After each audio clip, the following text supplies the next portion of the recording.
Welcome to this episode. So, what we do is very simple.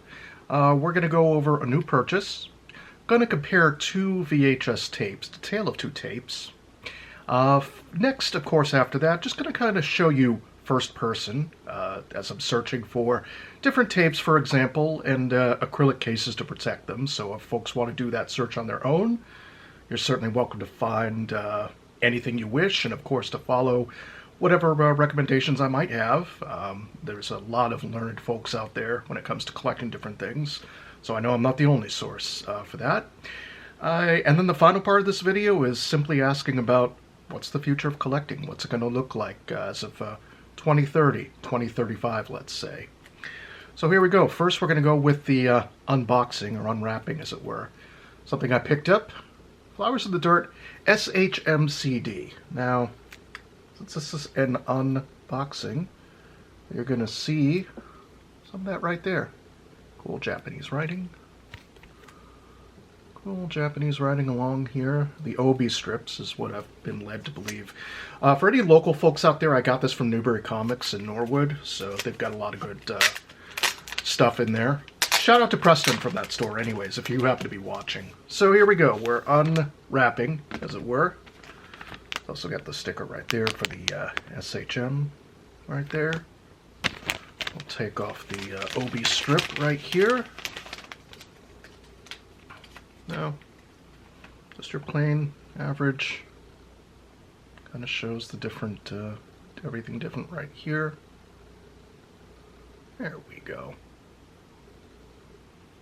Yeah, pretty cool. MPO logo, things like that. Now, it's supposed to replicate kind of like a mini LP, so you've got the front cover right here, very glossy-like. The back right here, I believe here is what we're looking at, is the track listing right here. So, these are also being sold on Paul McCartney's site, so, well, this is kind of nice. Sort of a little, you know, looks like a booklet of lyrics. Exactly what it looks like. Yep. Right in there. You know, I'm just kind of looking at this for the first time, and, you know, obviously I haven't unveiled it before this point. But yeah, this is pretty cool right here. Just a cool little, I'll give you a little preview. So it looks like different songs and everything like that. Well, that's kind of a cool little addition, you know, obviously for the Japanese market. There's a booklet right here, Flowers in the Dirt. This is the back picture right here. Now these pictures in the original CD edition, sometimes they kind of get a little bit smudged in between. So, to the people who made this album, wish to thank and encourage the people who are working to save the planet Earth. Yeah, how are we doing on that one? Jury's still out on that one. But here we go. We got, of course, we got the lyrics in English right here, as you can see. Another photo of Paul and Elvis Costello, kind of when they were obviously working on the album right there together. It's also in the lyrics book, and it's been in quite a couple different spots here. Let's see. Here we go. Nice little shot of the band right here. Circa 1989 or so. So let's see what else we got. We got this right here. Okay, all right. So got this separately, which is the disc itself. By the way, kind of nice artwork.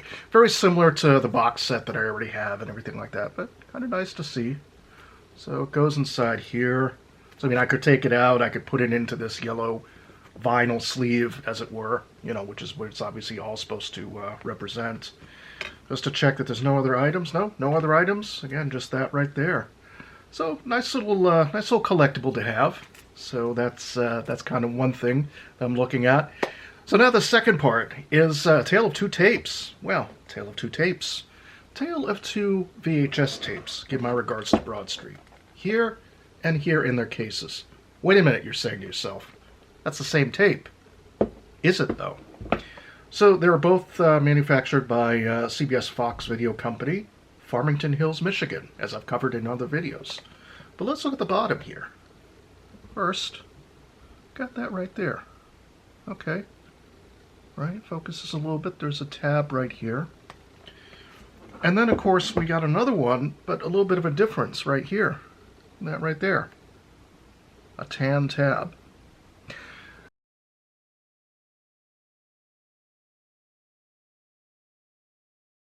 Now, I'm sure there's other VHS experts out there, and honestly, I don't quite know why they did that in the manufacturing process. I'd have to study that a little bit more. It was kind of interesting when I was seeing it because I thought to myself, well, okay, I've got one that's tan tab, one that's a black tab, and they would have obviously been sent to different stores. Maybe different mom and pop places would have rented them out, obviously, or people collecting the VHS. So just kind of an interesting little note and a little side note. And that actually leads us into our next segment, which I'm going to go ahead and show you basically how I searched for the tapes online, and just a couple of, I don't know, tips, tricks, whatever I did in real time showing that, just to kind of show it from a first-person perspective. So, let's roll that tape, shall we? Okay, so you see up on the screen here, we're searching by Paul McCartney's sealed VHS. And again, this is just to kind of give an idea of what's out there. This is certainly not, I'm not promoting any particular shop here on eBay. I'm not discouraging it. I'm just showing everything that actually is being listed as of the taping of this, of course. But you see, so price highest to lowest. First, we have a graded example, $200 for Put It There video. Not sure I would pay that much for that. But again, it depends on your budget. Really depends on what you're searching for. Got one a little bit less. Beatlemania the movie, I was looking at this the other day. So basically this is a sealed one right here. Very hard to find, sealed copy. So again, I might be tempted to get that, possibly at some point. I'm not sure. If we're focusing on Give My Regards to Broad Street, now, as we were just talking about in the previous part, of course, there's differences in tape tabs, things like that. This one, though, Give My Regards to Broad Street VHS tape, brand new factory sealed watermarks. $64 plus shipping. I mean, it's nice. It's got everything, you know, or it seems to have everything. If I take a look through, right, we have all the watermarks, everything like that. But I wouldn't be paying for this because this is the 1996 reissue by 20th Century Fox.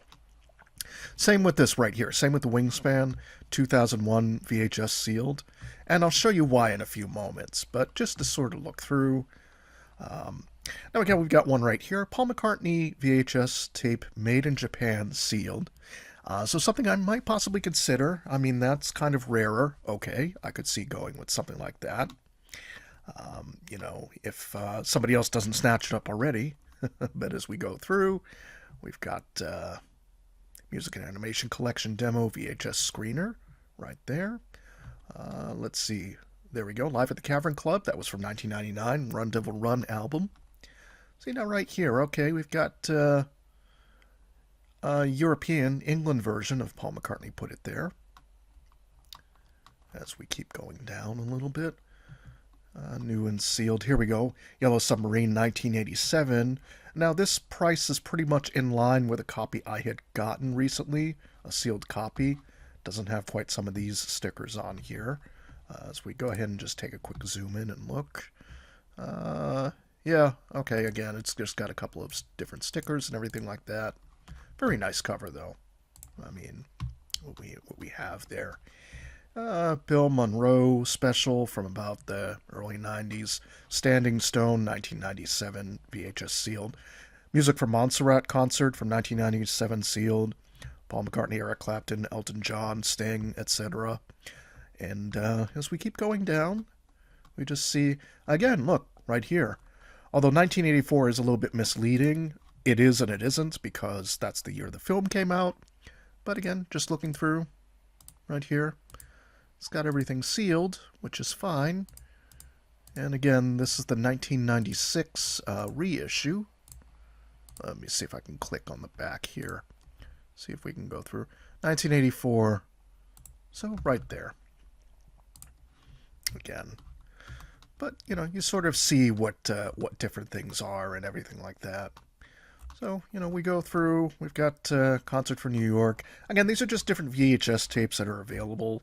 as of the filming of this right here, the filming of this episode. Well, let's say you want to protect your investment. Okay, so we're going to go ahead and protect the investment. VHS acrylic protective case. Let's make sure I'm spelling that correctly.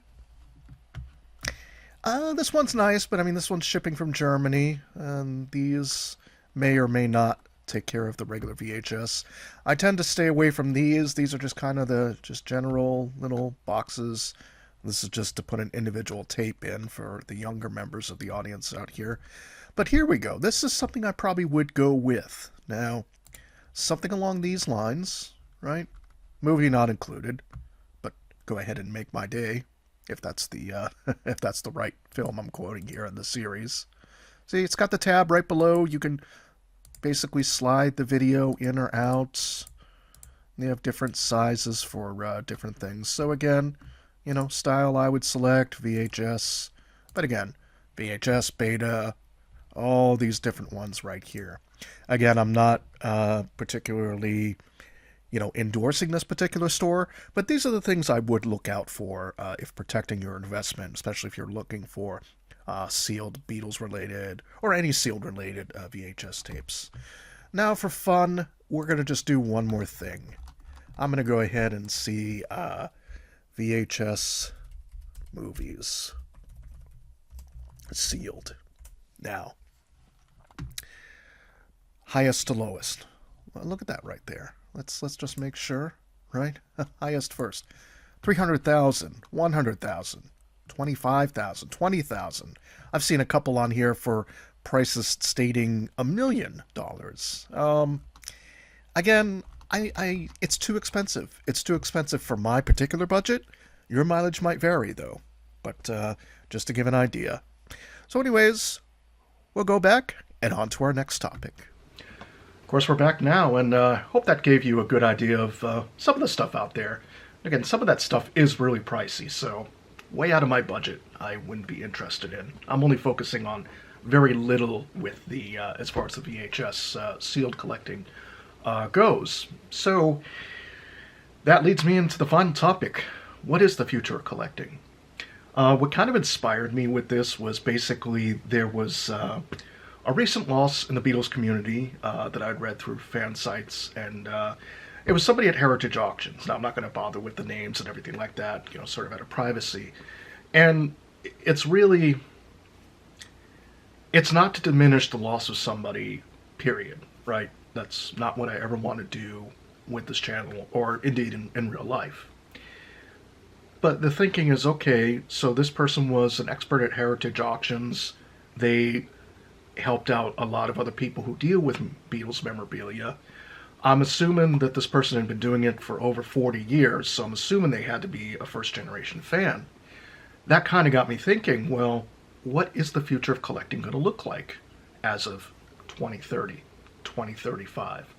5 to 10 years down the road. Just some thoughts I have on that. Basically, first, we have to look at the principal characters. Now, as of just a few weeks after the taping of this, Paul is going to turn 83 years old, and Ringo's going to turn 85 years old. And God bless them. I think they're in good health. I think they could be around for quite a while, at least among us here, which is great, which we want our favorite celebrities to be here, just like our favorite family members, friends, whatever. Cool, okay. Are they going to be active artists at that point? Tough to say. I'm not sure that's going to quite be the case. And I could even extend that to, Elton John, to Rolling Stones. I love the Rolling Stones. I love Mick Keith and all the folks in the band there. I hope they keep performing as long as they want to. But kind of getting back to the topic, what is that going to look like? Because, a lot of the first-gen fans are getting older. In fact, us Gen X, we're basically 45 plus, anywhere from 45 to about almost 60 years old. As our demographic is aging, of course, and myself included in that. So what's it really going to look like? Is it going to have the same meaning as it did before? We saw a lot of Elvis memorabilia over the years kind of plummet in value in a lot of circumstances, maybe not in every single circumstance, but the fan base kind of aged out. Will the same thing happen with Beatles and solo Beatles stuff? It's possible with some items, you know. I mean, it's very possible, and as generations get to, you know, basically take on the legacy in their own way, you know, do younger generations collect the physical stuff like we do? I don't know. I don't quite know the answer to that. I think in some cases yes, some cases no. But that also leads into, okay, well, as far as the, you know, basically the consumption of music, now with it being digital, I mean, don't get me wrong, I'll go with my physical media every time that I can. I'll buy a physical copy, as you've seen many times. But what's it really going to look like? What value is it going to hold? And not just monetary value, but also just any type of intrinsic value. You know, I can pick up this tape. It's connected to something. It's connected to something, to a memory, to something that I had with the mom and pop video stores of my youth.